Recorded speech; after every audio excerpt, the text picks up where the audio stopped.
Hello, welcome back to another episode of Sew What with me, Stuart from the Wool Patch, and our master tailor couturier, Carol. Hey, Carol. Hi, everybody. Sew What, if you've not seen it before, is a conversational sewing show where we just literally talk about all things sewing. And some episodes we specialize, where we might talk about a fabric, or we talk about a tool, or we talk about a technique. And today's episode is very much that, specializing on the topic of interfacing. Mm-hmm. So we're going to start right from the beginning, as if I'm a beginner sewer. I have had a few run-ins with interfacing, but other than that, I don't know much about it at all. So, Carol, can we start right back from the beginning with actually, regardless of what we're using today in current sewing, Yes. and regardless of what you're using as a couturier, actually, let's go right back to interfacing. What does it mean and what does it do? Sure. Well, what interfacing does, a couple of things. It builds body, it gives structure, and it lends strength. So if you think of a waistband of a garment, when you're constantly bending and stretching, and that waistband can roll, it can stretch sideways. You want to limit that. So in a waistband, you'd put maybe a heavier interfacing. You could also use it in a collar, in your cuffs, along the front placket of a shirt, or even in the top of the pocket, just in the facing of the pocket. So anywhere that you need some stability, some strength, or long-term wear, you'd add some interfacing. So it's a thing, as you say, to create, to promote wear and rubbing. What actually is that? When you say we put in some interfacing, what actually are we then putting in? Okay, so you're putting in a material that could be a woven material. Usually it's a polycotton fabric, and it's woven. It has a warp and a weft.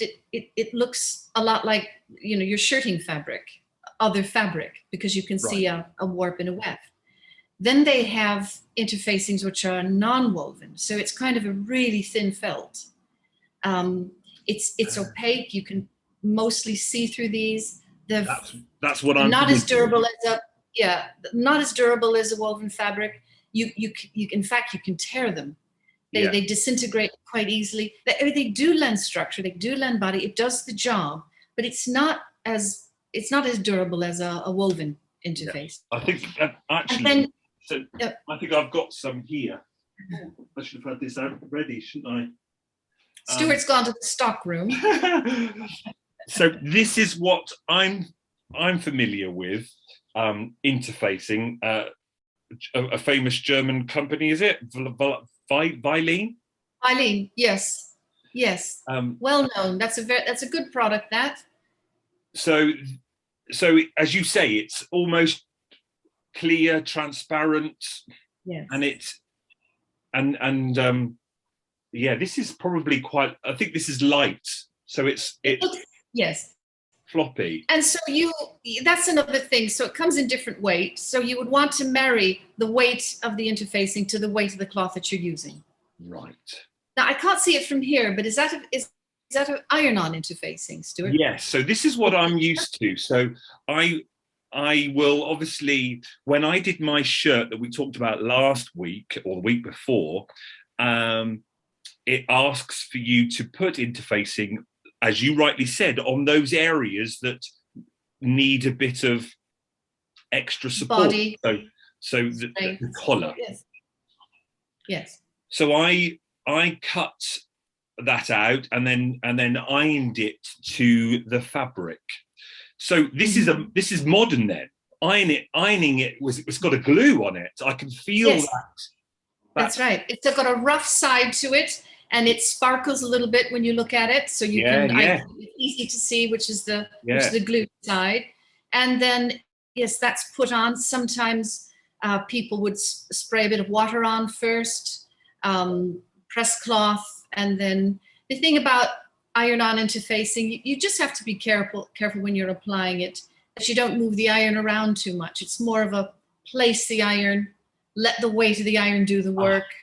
Actually, keep it on there for a while, and remember that your iron is shaped like this. So don't forget that you just maybe on the top part of it, you just got a point to the iron, where in the bottom you've got more of the surface area of the iron. So you have to make sure you cover all the areas. And actually, we got an Instagram message on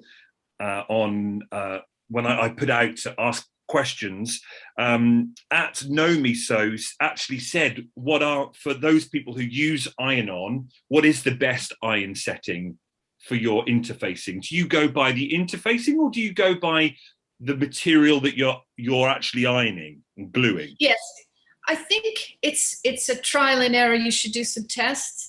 I would always want a steam component. So maybe not a very heavy steam, but I would want some kind of a steam setting, because that's what it needs to melt this. It needs a bit of moisture and heat and pressure. So you would just, yes, pick a steam setting, but make a few tests and try it out. Okay. So this with glue on, this is very much for the modern current age of sewing, isn't it? This is pure convenience. That's right. With the glue. That's right. It really cuts down on the time, because what you would use prior to this technology is you would use another woven fabric, or you would use, they did use felt ages and ages ago in tailoring, and if they wanted a lot of structure, they would use a felted fabric, thin, but oftentimes they would just use a linen or a silk, or organza is very popular to use as an interfacing. So before this technology, I was going to say, what did they do in, I say the olden days, but this must be what?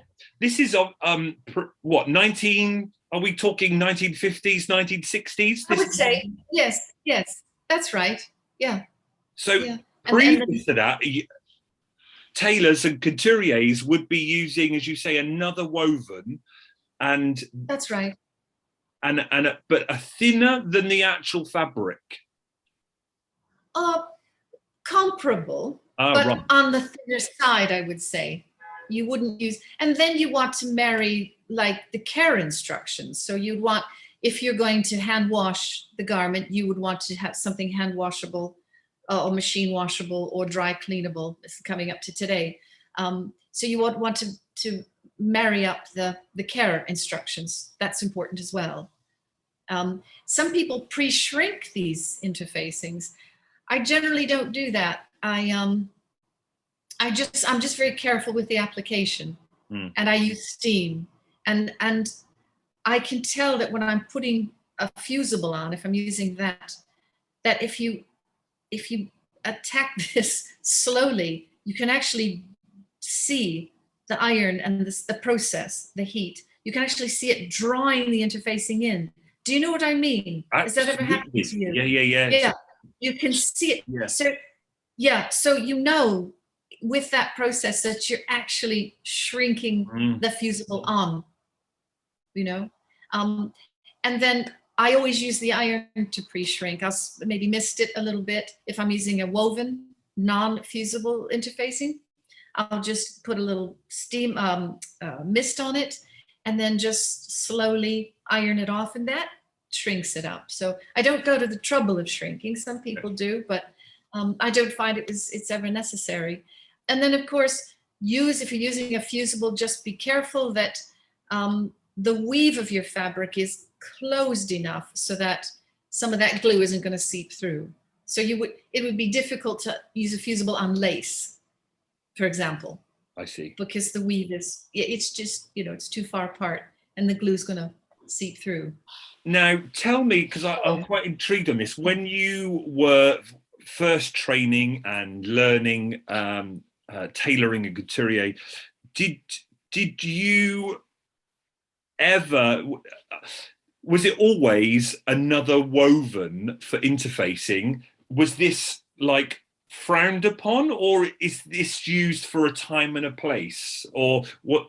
Yeah, I think a time and a place. Right. With dressmaking, I was trained to use Vilene, fusible and non-fusible. With tailoring, hardly ever. So with tailoring, because you're building up layers of fabric, you're pad stitching layers of fabric together that need to move and mold and shape and lend sculpture to the garment. So that wouldn't work with a fusible. That would be out. And then something that doesn't stretch wouldn't work either. So with the Vilene, it has no grain, right? Yeah. So that's not gonna move and stretch. That's not going to create the natural shapes that you need. Yeah. With tailoring, because it's very much a layered process. Oh yes, and it has no grain because it's not a woven, is it? This. It's not a woven. That's right. So if I try to pull one way, nothing. Oh my word! Yes. There you are. You see. I've never done that before. So it is very delicate from that point of view. It is.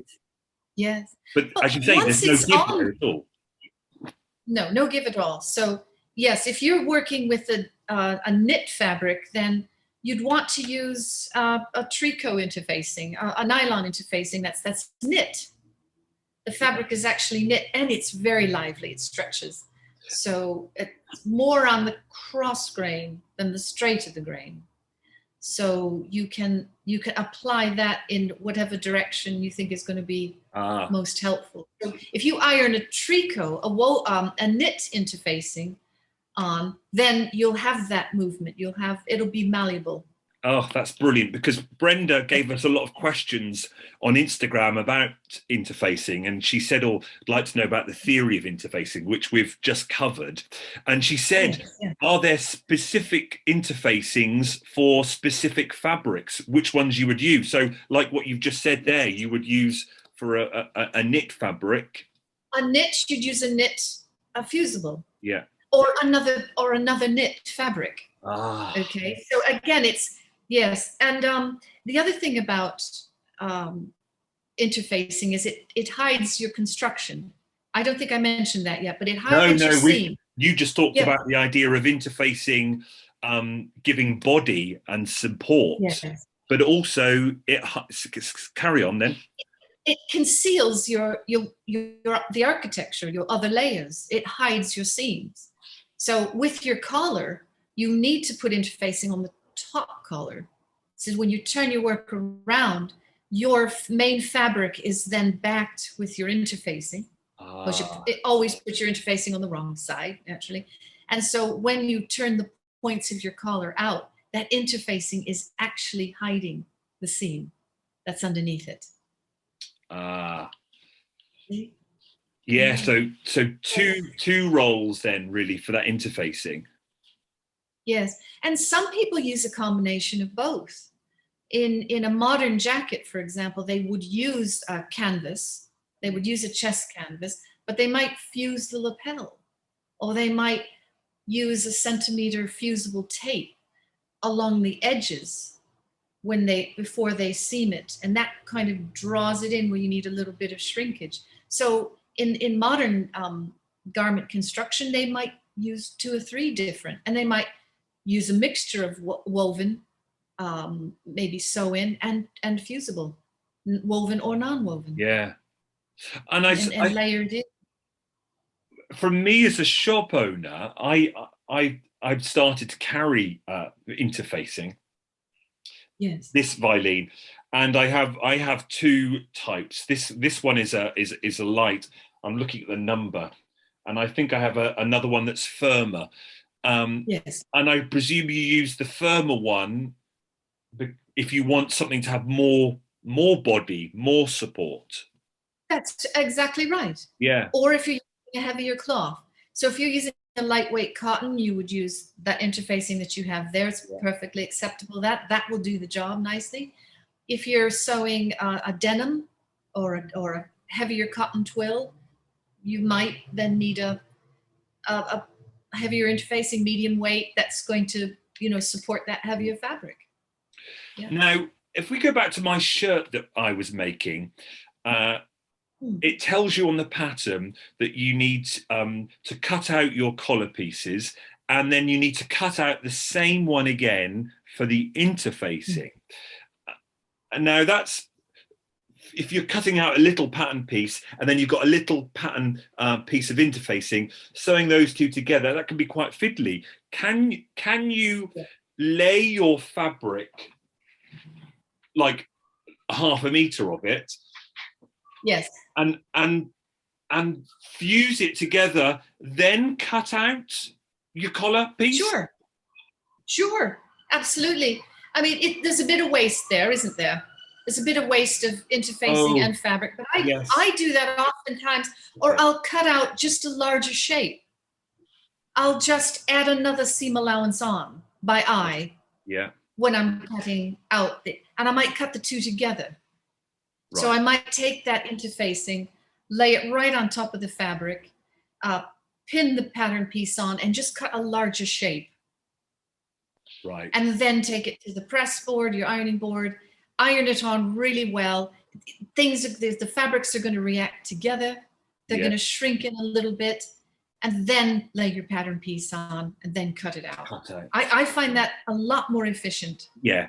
And now I think about it, it's so much easier. Oh, it was so fiddly. I had these two little bits of fabric and I had to put them on. Then I was worried that my interfacing was too big and it might have got glue on my iron. Whereas that way you don't have to worry, do you? But that's right. But as you say, and maybe a bit of wastage, and you have to think of the cost then on how much you're spending. Sure. But you don't have to go to the extreme of, say, fusing a half a meter of fabric. No, like I said, you can just cut the two pieces together a little bit larger. Yeah. And then, and then let them react together. Then you can, it depends on what cloth you're working with. If you're working with a fine silk, well, you don't want to miss that, do you? No. You don't want to get that wet. But if it's a hardier cloth, then you can just iron the two together in a bigger space and then cut it precise. Yeah. Because the other thing with fusing is if the fusing is bigger than your cloth piece, then it gets on the ironing board and the sticky gets on, and then that's a mess. Or it gets on the sole plate of your iron, and that has to be clean. So it's there's a bit of liability working with it. So it reminds me about that idea of fusing, a larger piece and then cutting out, which makes much more sense. But I understand the costs and the wastage. It reminds me back. Can you remember back to the sewing bee this year? I think it happened a couple of times, but it was I've forgotten her name already. The winner. Who was the winner? What was she called? I've forgotten. Oh my gosh! I want to say Serena. Is it Serena? Serena. Yes, it certainly was. I think it was Serena, and I think it was someone else. It happened several times when they block fused their fabric, and they got like bubbles showing through. Yes, that's right. Yes, So do you remember that emerald green? Yeah, that satin emerald green coat dress that Serena made. That's it. Yes, something just went wrong with the way she fused, and yeah, I mean, if you're going to fuse that kind of a fabric, you have to leave the iron on for the whole 10 seconds and then move it marginally. You have to overlap, and it takes such a long time. I mean, and if they're in a rush and if they're under time, it's just not going to be possible. They cut corners and try to, and if it looks like it's fused on, they think, oh, that works, right? Yeah, it looks good. But then if it hasn't been really set, then it starts to lift off. Happens a lot in the dry cleaning process as well. Because if you press a garment that's been washed, and if you use steam, that steam can actually create a lift. So it's better to press with a dry iron, not introduce any moisture at all, because then it takes, it releases that. It's interesting in the patchworking world, we have those two camps who will say always steam when pressing patchwork open, and then there's another camp who always use a dry iron. And I don't know where I am. Really? Why is that? I'm interested. Why is that? Well, I presume, from my knowledge, when you're cutting fabric in patchwork, basically you're cutting lots of fabric and then re-sewing it together, you might then have lots of bias showing, especially if you're doing squares. Oh, so I would have thought if you're then pressing these blocks with steam, does it make your block a little bit bigger? I could stretch. That's a point. That's a point. And but also... But is that down to bad pressing, not steam? That's down to, really working the iron a bit too hard. Yeah. Dragging the iron across. Rather than going so down. Yes, and just being gentle with it. Yeah. Or like I said, you can have a Teflon sole plate on the bottom of your iron, and and it just glides nicely. You're not dragging. But I would have thought with opening a seam in patchwork, which is why I quite like steam, the steam would relax the fibers, does it, and let the seam really open and lay flat, and then you put your clapper down. Yes, that's it. That's the formula that works for me. Sometimes steaming a seam open, sometimes the edges can curl a little bit, come back at you. With a dry iron, that doesn't happen. You get a nice flat finish, but then you need weight to do that. That's where the clapper comes in, isn't it? You put the heat on, and then you draw any moisture out, and then that leaves that crisp, flat finish. That's really interesting that there are two schools of thought on whether to use steam or not. If we go back to Serena and that green, was it satin? It was satin, wasn't it? That she was using. Yeah. And she had all those bumps. Yeah. I know that was for the competition, but if we were making that ourselves with time, would you say, I'm not even going to touch a glue iron down, I'm going to do it properly? Not, no. Or properly, that's the wrong word, because no, I'm going to do it with a woven hand sew. Yes, a sew-in interfacing, definitely. I would probably use silk organza. If it was a silk main fabric, I would probably use an organza, just another woven silk fabric. Or it's just something that wouldn't show through. You need a really fine warp and weft, because when you're pressing silk satin over another fabric, you don't want the indent to show. You don't want to reveal that cloth underneath. So you need something with a really fine thread and a very tight weave. That's what I would do.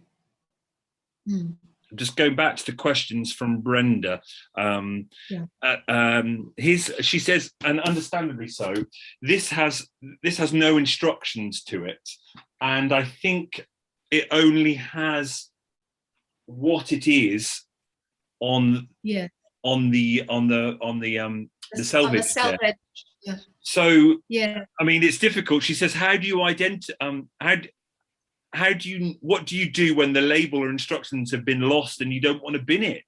What do you do? Because as you say, it's quite expensive. You don't want to keep chucking it away. And you never know how small little bits might need interfacing. So what do you think? Well, there should be some manufacturer's instructions somewhere online. Yeah. So I would Google that product, or go back to the fabric shop. Yeah. Sometimes I do that with fabrics when I don't know. If I bought a fabric a long time ago and I don't really know what it is, I don't know if it's rayon or viscose, or I don't, there are tests you can do on fabric, but you can just take it back to the shop or call the shop or go online and get the manufacturer's instructions for it. Because I remember buying Vilene ages and ages ago, and I can almost see the sheet of instructions and they used to give it to you. That's it. That's right. To give this long piece of. Yeah. I'm sure of it, and they had loads of copies. Yeah. And before you left, they sort of fold this thing up and put it in your bag, and you take it away with you. We still do. We still do with some of them, for sure. Okay. I suppose the obvious way would be when you buy something, if we can be organised, put a little bit of paper in you know, or in a jiffy bag or something, and have what it is. But that's in an ideal world, isn't it? In an ideal world, yeah. And the other thing is, you're going to use it for something, so make a test, see if it works. That's another way. Yes. You know. Yeah. And I think this next question from Instagram, from Lady Fresh Knits, she says, I'm trying to stay away from plastics as much as possible. What are the alternatives to this? And I think we've kind of covered that. I know this is a man-made with the glue. So the alternative is, as you said right from the beginning, what tailors were doing for all of time. You just use another woven. That's right. Just use a sewing interfacing. Yeah. That's the answer to that one. And I know we're all trying to do that. We're all trying to think long-term life, and we're trying to protect the environment and use natural fibers. And they're all there. They're all out there. It just takes a bit more time. But that's an honorable way to think. Absolutely. That's a really good way to think of producing your clothing. And good question. And I think we're all doing that now. We can understand that this fast fashion, you look at some of these companies, and I love them. Zara, I love their clothes, but they're pushing out clothes because I don't think they work in seasons. They just push clothes out nearly every month, and we can't keep buying clothes like that, can we? No, that's going to implode, isn't it? There's too much on garbage heaps as it is. But I think they may be making less, some of the companies are making less volume, but more collection, So trying to get the numbers right, trying to entice people into having new things, but keeping the volumes down so this stuff sells out faster, and then there's less waste. So fast fashion isn't, there are parts of it that I think companies are aiming to get right, because it's hard to stop this mighty machine. I mean, we can't just stop buying things, can we? I mean, it's part of human nature to want to get out and refresh and see what's new and look modern and be with the times. And so, it's a tricky formula, but we know something has to be done. So I guess just keep thinking of sustainable fibers. I mean, this is why I love tailoring. What is more sustainable than wool? Oh, I know. Oh. And are you finding with your work, you're getting a lot of work in from clients that you are repairing and upgrading like that? There is that. Part of the restyling service that is so popular now in my studio is that it's the overall sizing that isn't precise. So a lot of my clients are saying they're buying the same sizes, but they just don't fit. So we're taking in waists, to get the waist to hip weight ratio right. We're just making subtle sculpture and maybe neatening things up. Clothes are put together quite fast. But I think there is a new vein now of orders where people just want to buy well. They want to invest in clothes that are going to last a long time. So tailoring usually sees a revival in the fall because the temperatures drop and people want heavier clothing. So, but there is that. It's the investment side of things, and it's just wanting things to fit. You have less clothes; they must fit. We want to look good. We want to look like our clothes, belong to us. Yes. So, and I like the restyling thing because everybody wins. And the parameters are such that there's only so much that you can do. So you're not going to get involved in a long-term thing. It's not going to take hours and hours and hours to fix something, but to improve something so that it does, enhance what you want and conceal what you want. But with the tailored garment, you've got to find a week. You've got to clear the decks and find a whole week for all this hand work and that, because there's many, many hours in it. So Absolutely. But No, luckily we have a mix. You know, luckily there's a mix of orders. yeah. And it's interesting. And it's an appreciation of the time it takes in. I'm still going with my hat. I've started making it. Oh, And how are you getting on? It took an afternoon just to do the pairs. Yes. So you know the hat up there, you cut your 8 pieces of cheese out, and then you sew 2 together, sew another 2 together, another 2 together, and another 2 together. And then I'll do 2 together to make 4, and then I'll do the 4 and 4. But you're right, it's time. And that was, I thought, I'll get it done in a day. How wrong was I? know. But I was really taking my time. I wanted to enjoy the process, not just bang, bang, bush, get it done. So I had my individual pieces. I don't know whether you can see them here. I can. And in grey thread, I did the stay stitch, like you said. Good. So I did my stay stitch up and down. Yes. And the beauty of that is it then makes that junction appear, that where that triangle.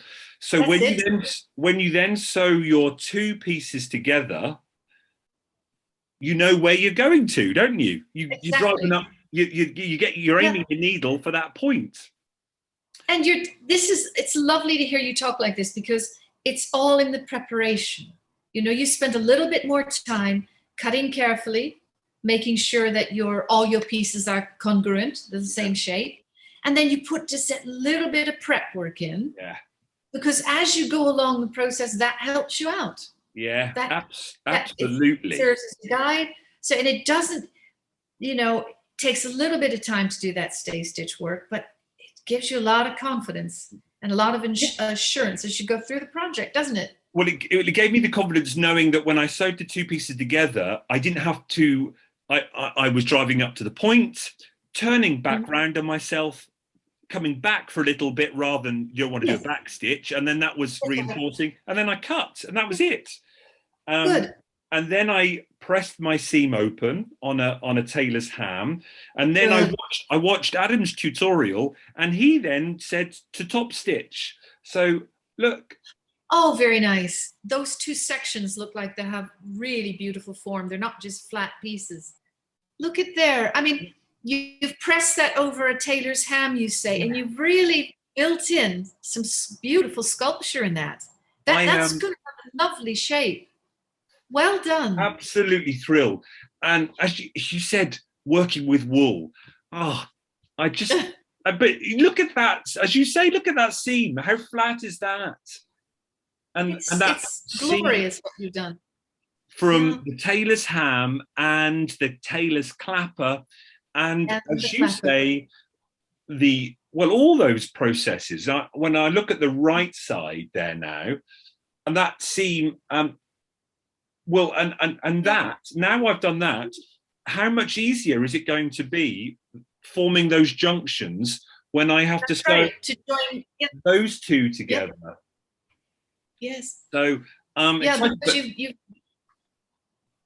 you've done your prep work. And when they say if you press as you go, you press along the way, when your garment's finished, it's going to need very little attention. It's not going to need to be pressed. No. Because you're building that in each step of the way. But as you say, you have to put a week aside, because you underestimate how much time it takes. Yeah. And so I'm not putting any time pressure on me at all. I'm just going to sew, and where I get to, I stop and then do a bit more sewing and stop this idea of going, oh yeah, I'm going to sew that in the afternoon, and then get upset because you haven't finished. So all time is disappearing now. I'm not going to get heads up with it.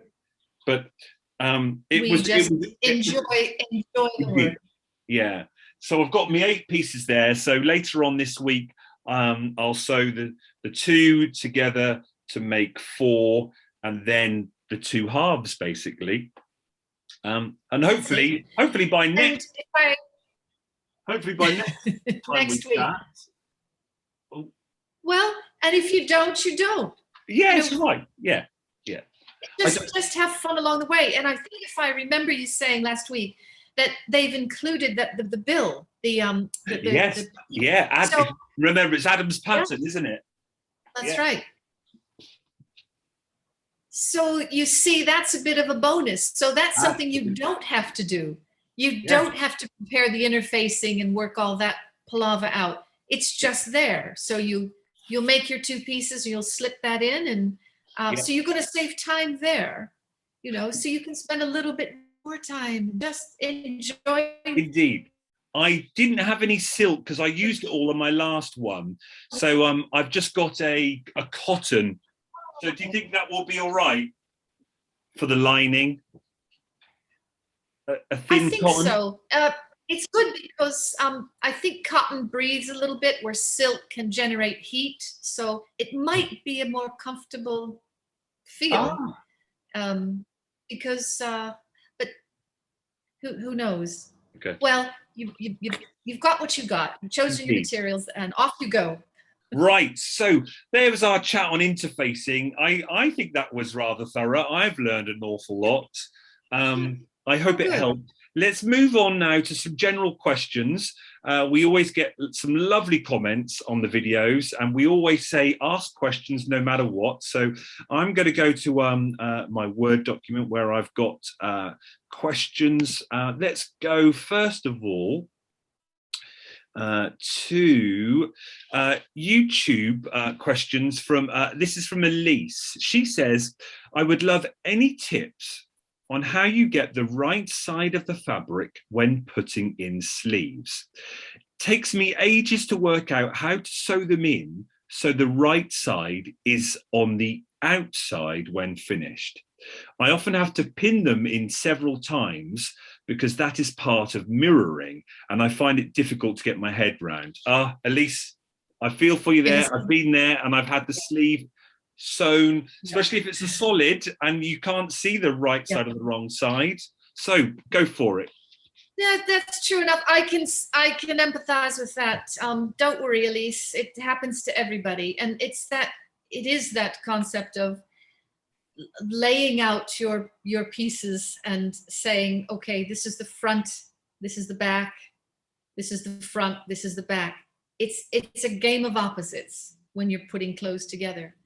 When you're cutting out, I would take a piece of chalk, the right color, not too dark, and I would put an X on the wrong side of every single piece, so that every time you pick up that piece, you know what is the right and the wrong side. And then you might pin, say, I don't know what kind of shirt you're building, Elise, but you could just pin the in-arm seam, the arm seam together, or if it's a 2-part sleeve, you could pin the sleeve together. And then if you've got your bodice piece, your bodice pieces will be ready by now if you're going to put the sleeves in. And if you have a mannequin, put your bodice on the mannequin, and then take the sleeves that you've pinned together and put those on the mannequin. Put them, where the arms go, and have a look at it, and then make sure that everything that you're looking at is the right side of the fabric. You look at your sleeves and you're looking at the right side. They're pinned together, right sides together. And then just do a practice of assembly, right? And then you know where you are. And just go slowly and keep checking. Know where you are with the right side and the wrong side of the fabric. And when you put in a sleeve, it's a bit perplexing sometimes because you're looking, the right side of your garment is on the inside, right? You're looking at the outside of your garment. You're looking at the shoulder seam. You're looking at the side seam. And then your sleeve is, you put that through the armhole, and you have to make sure those right sides are together. So you're looking at the inside of the garment. You're looking at the wrong side when your right sides are together, and you're pinning from the crown back to the front and the back pitch points and to the underarm. You know, that arm circle. You're looking at that and you're pinning that together, and everything you see is the wrong side of the fabric. You got me, Stuart? You're with me here? My brain's hurting just at the thought. Yeah. So everything you see is the wrong side, and you just have to trust that the right sides are together. But, you know, Elise, if you say you're pinning everything together, that's really good. And if you put your pins, you know, parallel to the edge, to the edge of your seam, so your pins are going the long way. You're not pinning across the seam. You're pinning with the seam. Yep. And if you put your pins really close together, it's kind of like you're sewing the sleeve together. I was going to say, it's kind of like you're basting then, isn't it? It's kind of like you're basting it. Yeah. And then you can actually then take that garment and put it on the mannequin. Your whole line of pins will all line up. And then you look at it and you say, this is the right way to continue.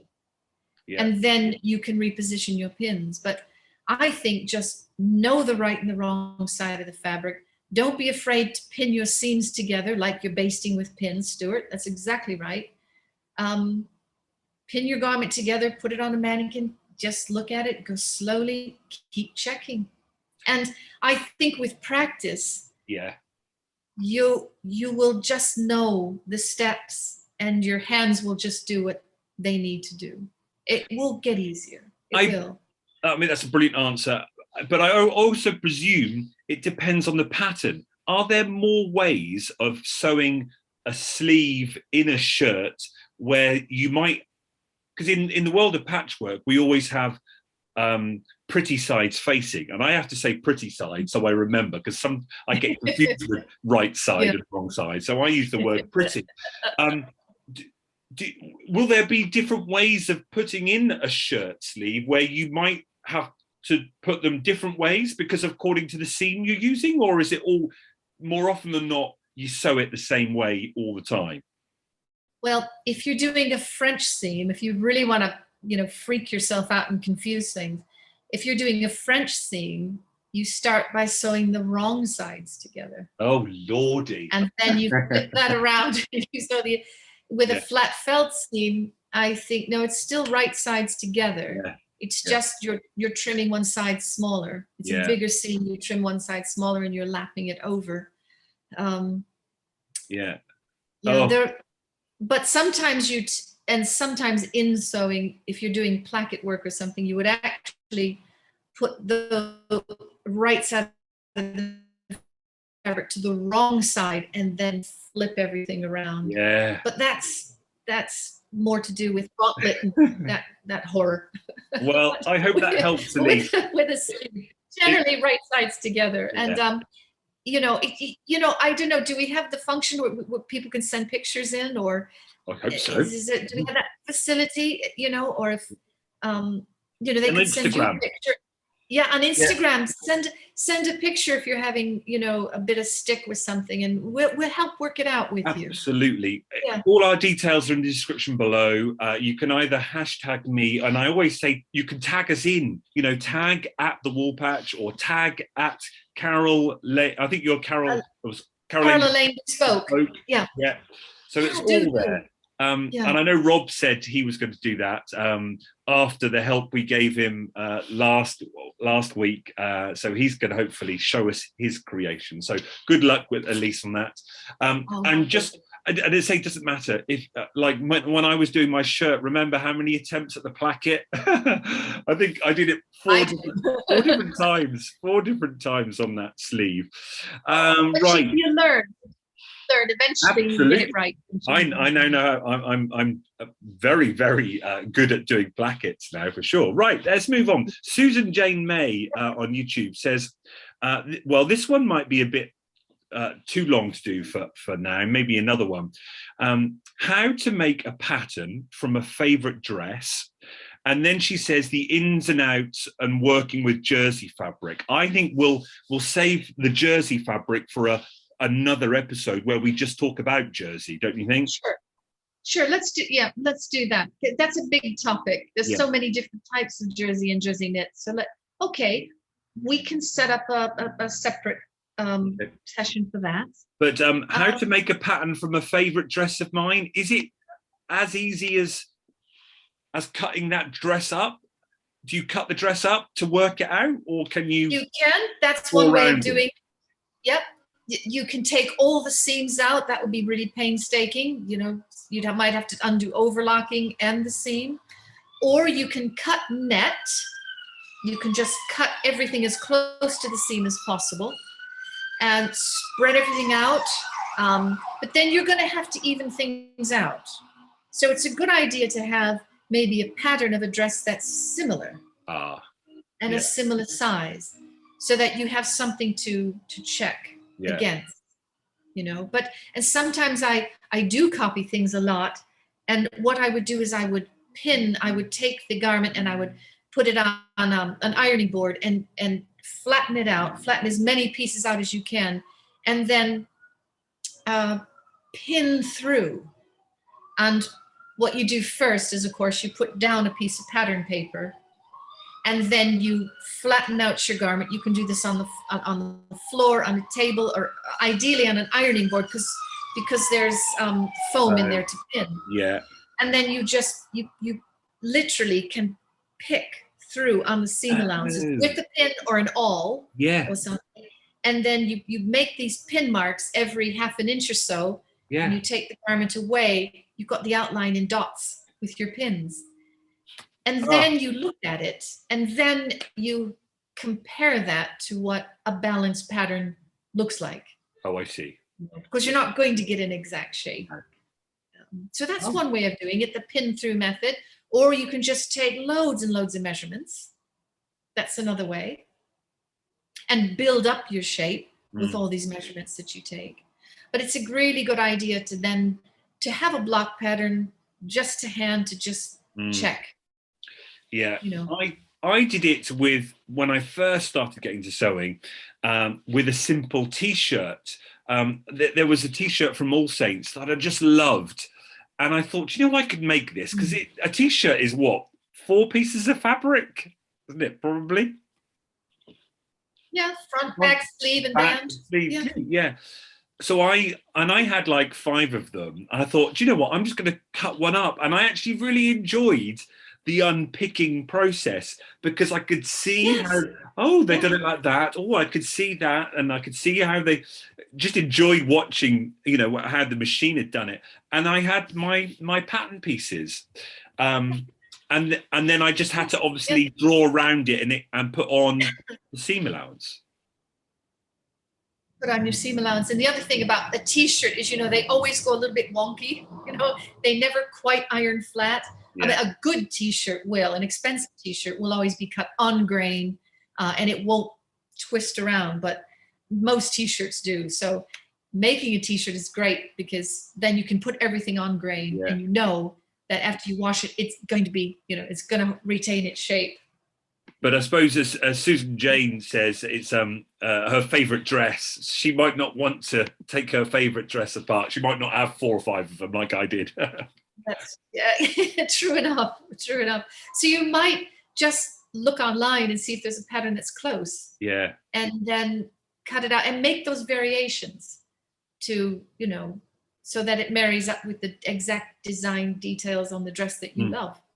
Oh, brilliant! Well, I hope that helps, Susan. And as I say, we'll do a full feature on jersey and knit on an episode on Sew What coming soon. Our last question then is from Cindy from YouTube. She says, "I would love to know a professional way to finish an elastic waistband on a pair of pants.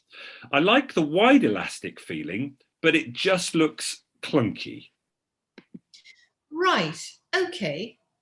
If you're making a pair of what I would call pull-on pants, and you're using a woven fabric that doesn't stretch, you probably need to get your waist to hip ratio really clear. So you don't want the waist too big. You want the waist so that you can just get them over your hips and shimmy into them, if you know what I mean. You don't want excess fabric. Okay. You could just put elastic in the back, maybe not all the way around. Yeah. That gives you a flatter front. Yeah. I used to have a pair of jeans like that when I was a kid. Yeah. Yes. And I've made a lot of elastic waist trousers that look really good and clean and don't look ripply. But it's just because you get a waist measurement that is equal to the hip, maybe even an inch smaller, so that you can just about get them on, and then there's not a whole lot of fabric that has to then bunch back into the waist.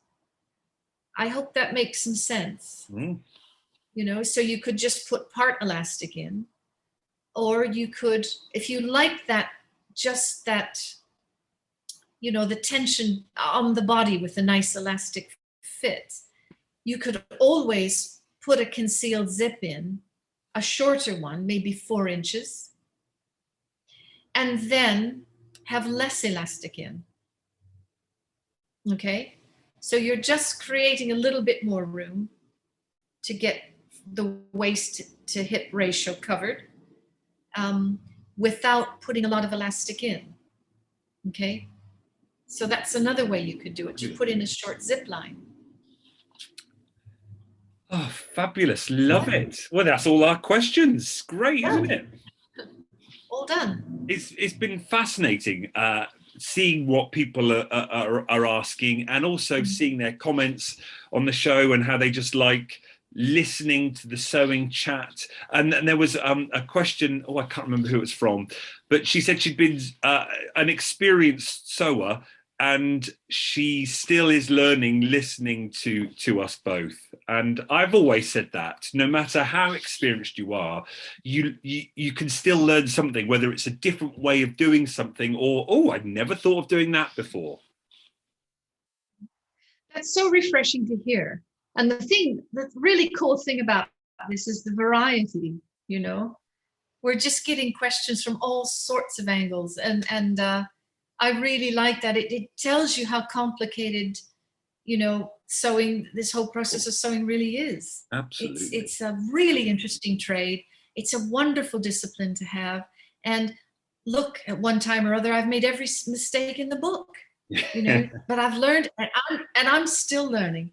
And, just like the invention of Eileen, we have inventions like this all the time, with the technical fabrics and the way of applying things, and new threads and new fasteners. And so there's always something around the corner that's new and interesting and that you can apply to your work. But basically, it's just one stitch at a time, isn't it? I mean, that part of it hasn't changed. The tools haven't changed, but we keep getting intrigued by new things. And that's what's so lovely about the hobby of the profession, or wherever it takes you. Yeah, and you think of the inventions over time.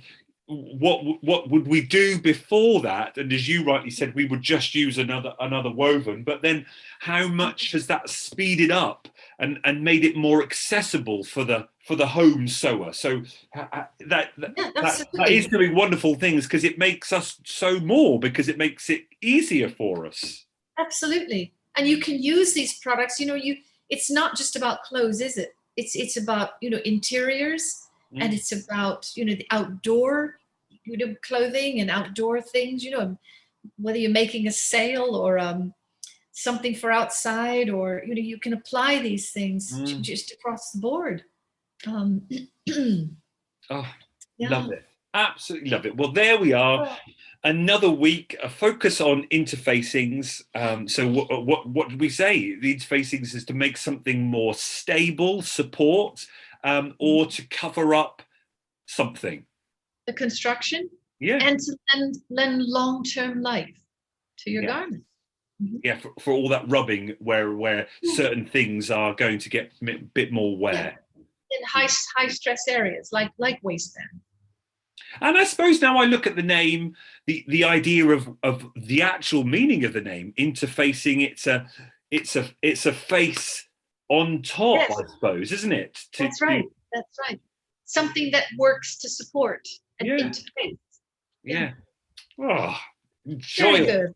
It's good, isn't it, when we do all that? It is. I'm really enjoying it. Well, it's just, as you say, it's just lovely talking about our craft and analysing it and getting to grips with it, and helping new people come into the craft and learn and demystify. Sometimes there are things that you just need demystifying, don't you?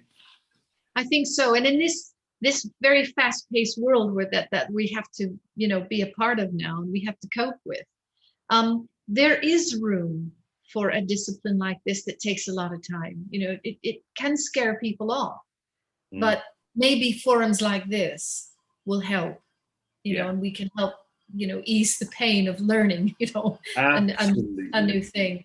And I'm really enjoying this very much.